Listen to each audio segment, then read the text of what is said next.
Hello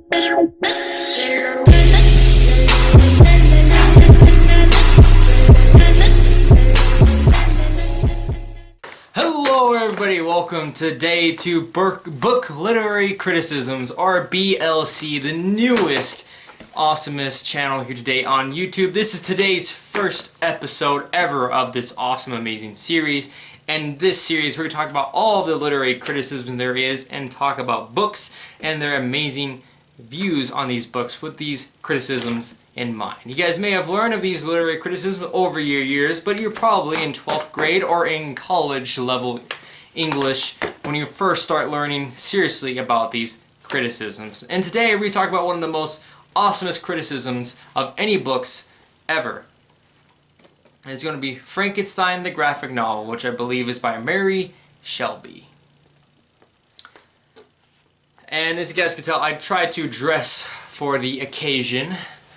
Got the little scarf going, little kind of stylish. So I'm going to put on a costume to kind of represent each of these novels for you guys today. So today we're going to talk about three of the awesomest criticisms today, which are going to be Marcus, literary criticism, cultural criticism, and the last one I'm going to save for the last topic, which is going to be the biggest topic and why I think this is one of the most greatest classic novels / graphic novels to ever have been imagined, ever.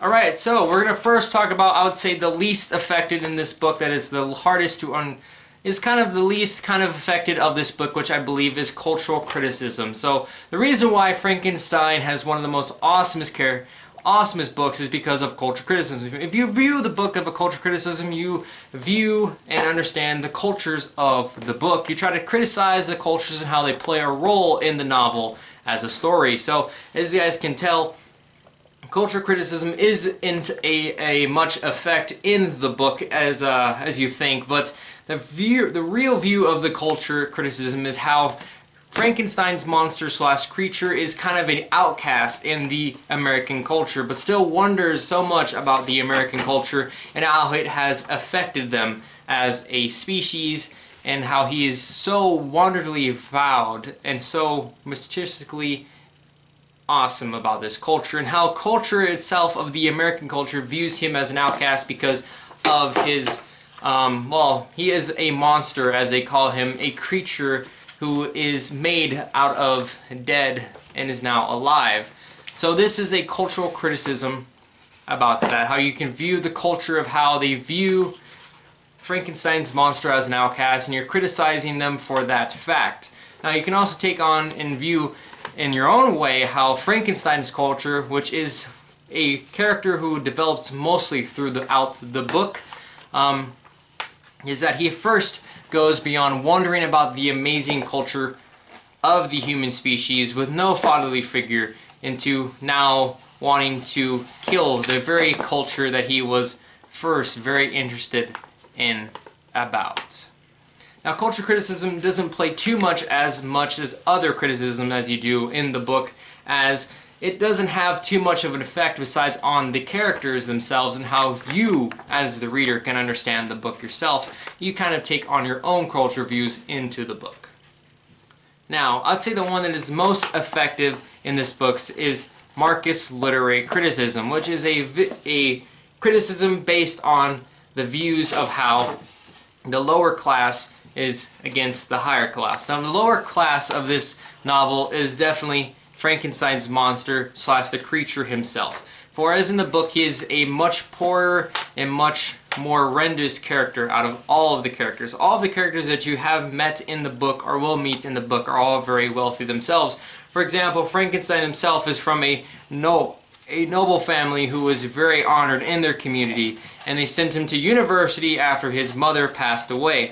In that university, he discovered himself of a kind of massive physics lover and science lover, and this is how he grew to create Frankenstein himself, was through creation of life that he found through science, how he can recreate life. Now, Frankenstein's monster himself, from out the get-go in the graphic novel, or any way you see him in any artistic views, is viewed in very shabby clothing compared to the rest of the characters in the story. For example, myself.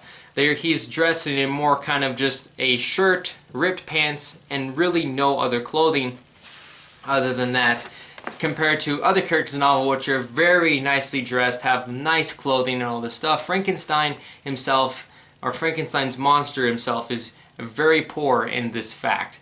Another fact that you can kind of dispute is that Frankenstein's monster slash the creature does not have the access to education as his father slash creator did, where he went to university, because he is poor, he's an outcast, he's viewed differently from the rich and from humans, so he doesn't have access to the amount of education where he can understand these concepts that he is thrown into.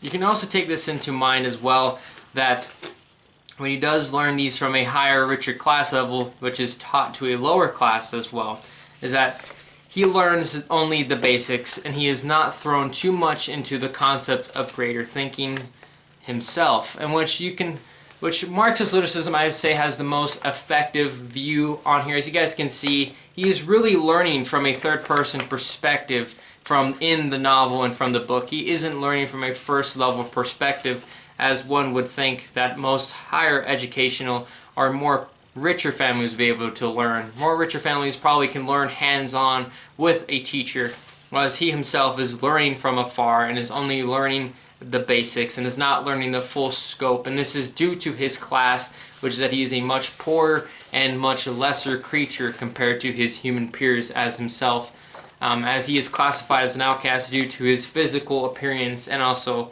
just his overall appearance as well.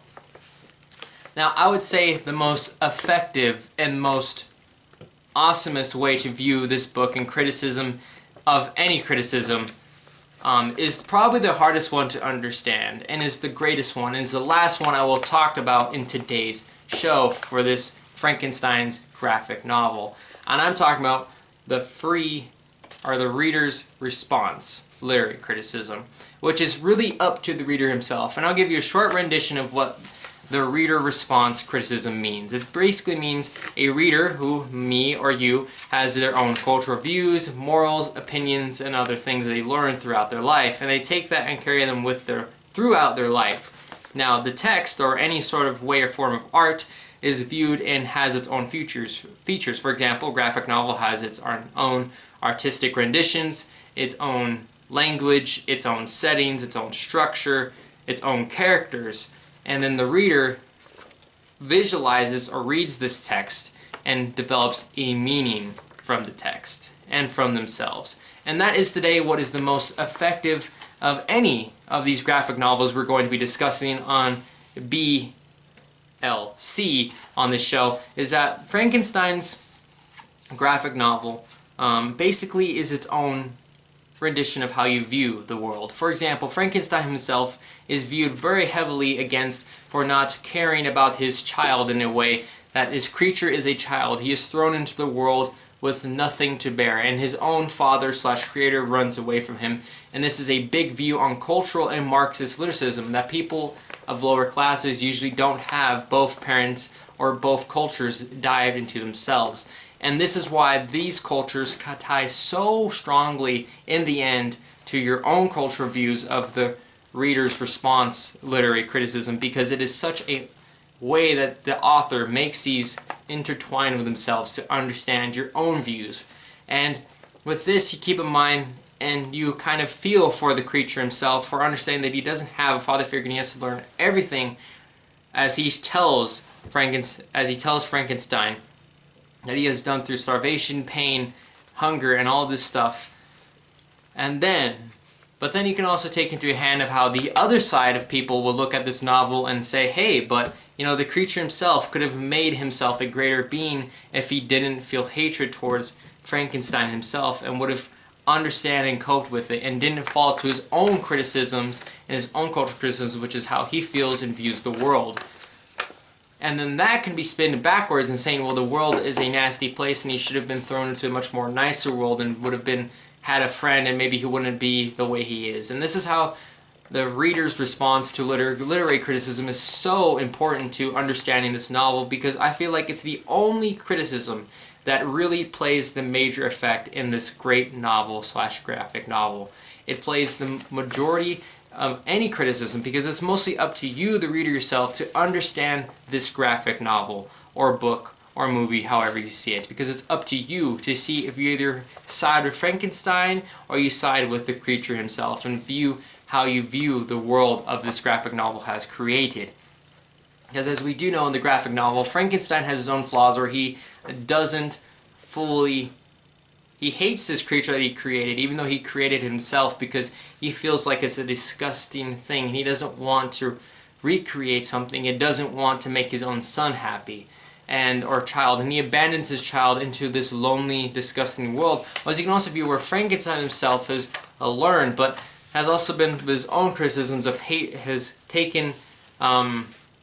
developed from his hatred and not for his own self. He's only thinking about what he can do to harm the world and not what he can do to make the world better. And this is kind of the great point, I would like to say, of the BLC series, that we're going to be talking about all these criticisms and how they can transfer into the real world today. And I would say the reader's response theory is probably the best way and the best criticism to look towards this graphic novel, Frankenstein.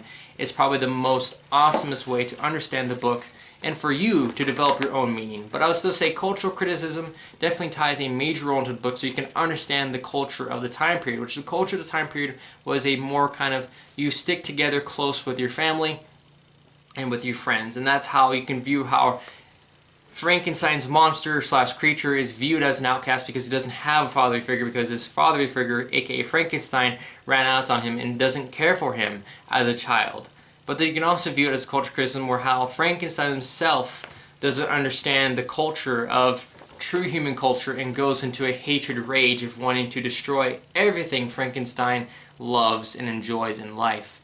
But you can also take Marxist literary criticism into effect that Frankenstein's creature, or the creature monster himself, is a poor class outcast, so he doesn't have the access to education or understanding of how the world is, and he only views it as himself, as what he wants, and doesn't view it as a way to make the world. And that's due to himself being a poor, outcasted individual who is doomed to basically the forest, which is his really home, and he finds a cottage and learns from a small, lower middle class family what he knows in education, from a third point of view perspective, where he doesn't even get to the full concept of an education himself, compared to his father slash creator Frankenstein, which has gone to a university and comes from a very upper class slash rich and respected family. So this is how I feel. These are the three most important things that can affect Frankenstein the graphic novel, and the three greatest literary criticisms to understand this graphic novel and the majestic story and characters the author slash creator of this book has come up with, and how this book probably has today one of the most greatest themes of all times and meanings, which is, I feel like, is that you yourself can differ from your past and understand your past, but you yourself can also go down a great path or a dark path. And I feel like that's how both characters in the story have the decisions to make, which the main characters themselves is Frankenstein and his monster slash creature he has created, which himself, Frankenstein has ran out on a cultural criticism that he has ran out on his own son, which is against the culture of the time period, and Frankenstein himself has gone to a murderous rampage, which has never been an astounding in any sort of culture or way or shape or form throughout this novel or even in modern history. And then you can take Marxist literary criticism for him not understanding the effects of how classes and social structures can affect the education of his child, for the situation he is in and how he is viewed from the outside, and what he has available to him and what he, Frankenstein himself, has had accessible to. So I feel like that is all for today's video. If you guys take any away from this, is that reader's response theory is probably the most important to understanding Frankenstein's graphic novel, as it is the most effective and where you yourself can develop a meaning from this text, which this text has no certain meaning, has no quick explanation to a meaning. It is up to you to decide what this graphic novel himself is explaining to the world and how the author views the world and or views certain topics and certain criticisms. So these are the three criticisms you should keep in mind when you're reading this novel, so you can understand its meaning and develop your own meaning with the reader's response literary criticism. So, With all of that, guys, thank you guys for tuning into the first episode of BLC, or Book Literary Criticisms. I am Sypher2/Orlando signing off, and I'll see you guys all in the next BLC video. Have a great, awesome, and wonderful day. Peace out.